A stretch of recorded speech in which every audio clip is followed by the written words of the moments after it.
మూడవ అధ్యాయము కార్తీక మాస స్నాన మహిమ.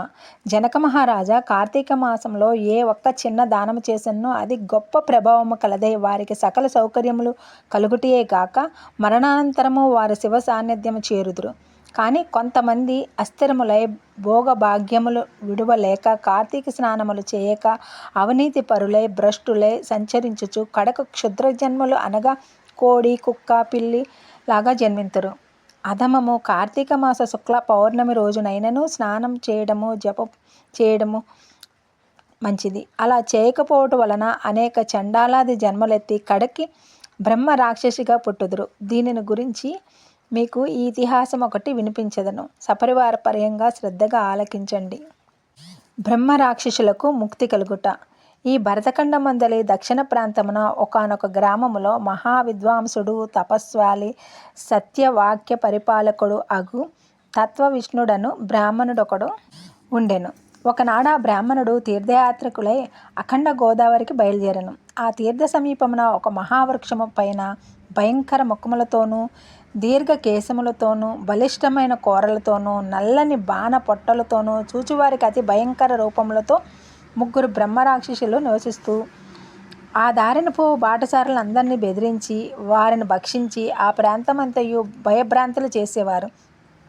తీర్థయాత్రకై బయలుదేరి అఖండ గోదావరి పుణ్యక్షేత్రమున పితృదేవతలకు పిండ ప్రదానము చేయుటకు వచ్చుచున్న విప్రుడు ఆ వృక్షము చెంతకు చేరుకునేసరికి యథాప్రకారము బ్రహ్మరాక్షసుల కిందకు దిగి ఆయన్ని చంపబో సమయమున బ్రాహ్మణుడు ఒక భయంకర రూపములను చూసి గజగజ వణుకుతూ ఏమీ తోచక నారాయణ స్తోత్రములను బిగ్గరగా ప్రకటించుచు ప్రభో అర్థప్రదాయణ అనాథ రక్షక ఆపదలోనున్న గజేంద్రుని నిండు సభలో అవమానపరచుచున్న మహాస్వాది ద్రౌపదిని బాలుడకు ప్రహ్లాదుని రక్షించిన విధముగానే ఈ పిశాచుల బారి నుండి నన్ను రక్షించు తండ్రి అని వేడుకున్నాడు.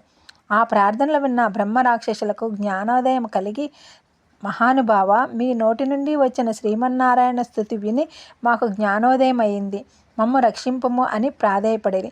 వారి మాటలకు విప్రుడు ధైర్యం తెచ్చుకొని పోయి మీరెవరు, ఎందులకు ఇలా రాక్షస రూపంలో కలిగారు, మీ వృత్తాంతం ఏంటి తెలుపమని అడుగగా విపులంగా మీరు మాది అంతా వినండి ఒకసారి అని ఇలా చెప్తున్నారు.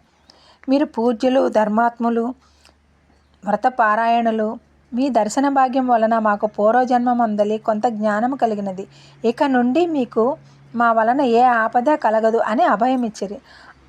అందొక బ్రహ్మరాక్షసుడు తన వృత్తాంతం ఈ విధంగా చెప్పసాగాడు. నాది ద్రావిడ దేశము. బ్రాహ్మణుడను. నేను మహాపండితుడనని గర్వకారిగా ఉండేవాడిని. న్యాయాన్యాయములు లేకుండా విచక్షణలు మాని పశువుల వలె ప్రవర్తించేదాన్ని. బాటసారుల వద్ద అమాయకపు గ్రామస్తుల వద్ద దౌర్జన్యముగా ధనము లాగేవాడిని. దుర్వాసనలతో భార్య పుత్రులను సుఖపెట్టక పండితులను అవమానించుచు అలా ఉండేవాడిని. ఇట్లుండగా ఒకానొక పండితుడు కార్తీక మాస వ్రతమును యథావిధిగా ఆచరించుచు భూత తృప్తి కొరకు బ్రాహ్మణ సమారాధన చేయు తలంపుతో పదార్థ సంపాదన నిమిత్తము దగ్గరున్న నగరంకు బయలుదేరి తిరుగు ప్రయాణములో మా ఇంటికి అతిథిగా వచ్చాను. వచ్చిన పండితుడిని నేను దూషించి కొట్టి అతని వద్దనున్న ధనమును వస్తువులను తీసుకొని ఇంటి నుండి గెంటి వేయించదని. అందులక విప్రుడు కోపముతో ఓరి నీచుడా, అన్యాక్రాంతముగా డబ్బు కూడబెట్టినది చాలక మంచి చెడ్డలు తెలియక తోటి బ్రాహ్మణుడను కూడా ఆలోచించక కొట్టి తిట్టి వస్తు సామాగ్రిని దోచుకుంటువి గాన నీవు రాక్షసుడవై నరభక్షకుడిగా నిర్మానుష ప్రదేశములో నుందువుగాక అని శపించేసరికి నాకు ఈ రాక్షస రూపం కలిగినది దేవా అని చెప్పారు. బ్రాహ్మణస్థుడైనా తప్పించుకోవచ్చు కానీ బ్రాహ్మణ శాపములు తప్పించుకోలేము కదా. కాన ఆ అపరాధాన్ని క్షమింపమని వారిని ప్రార్థించను. అందువల్ల అతడు దయతలచి ఓయి గోదావరి క్షేత్రమందొక వటవృక్షము గలదు. నీ వందు నివసించుచు ఏ బ్రాహ్మణుడు కార్తీక వ్రతం ఆచరించి పుణ్య ఫలమును సంపాదించి ఉండునో ఆ బ్రాహ్మణుని వలన పునర్జన్మ నొందువుగాక అని వెళ్ళిపోయారు. ఆనాటి నుండి నేను ఈ రాక్షస రూపంలో నరభక్షక చేయుచుంటిని. కాన ఓ విప్రోత్తమ నన్ను నా కుటుంబానికి రక్షింపుము. మొదటి రాక్షసుడు తన వృత్తాంతము చెప్పాను. ఇక రెండవ రాక్షసుడు.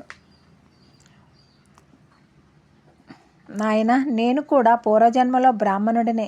నేను నీచుల సావాసంతో తల్లిదండ్రులను బాధించి వారికి తిండి పెట్టక మార్చి అన్నమో రామచంద్ర అనినట్లు చేశాను. వారి ఎదుటనే నా భార్యా బిడ్డలతో పంచభక్ష పరిమాణములతో భుజించేవాడిని. నేనెట్టు దాన ధర్మములు చేసి ఎరుగను. నా బంధువులు కూడా వాళ్ళను కూడా హింసించి వారి ధనమును కూడా తీసుకున్నాను. నాకు ఈ రాక్షసత్వం కలిగినది. నన్ను ఈ పాప విముక్తుల నుండి ఉద్ధరింపుము అని బ్రాహ్మణుని పాదములపై పడి పరిపరి విధములు వేడుకొనెను. మూడవ రాక్షసుడు కూడా తన వృత్తాంతం ఇట్లు చెప్పాడు. మహాశయ, నేను ఒక సంపన్న కుటుంబంలో పుట్టిన బ్రాహ్మణుడిని. నేను విష్ణు ఆలయములో అర్చకునిగా ఉంటిని. స్నానమైనను చేయక కట్టుబట్టలతో దేవాలయంలో తిరుగుచుండేవాడిని.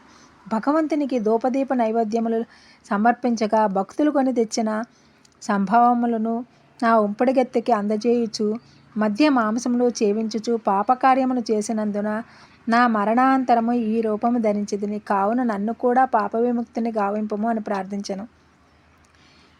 ఓ జనక మహారాజా, ఆ విప్రుడు పిశాచముల దీనాదీనములను ఆలకించి, ఓ బ్రహ్మ రాక్షసులారా, భయపడుకొడి.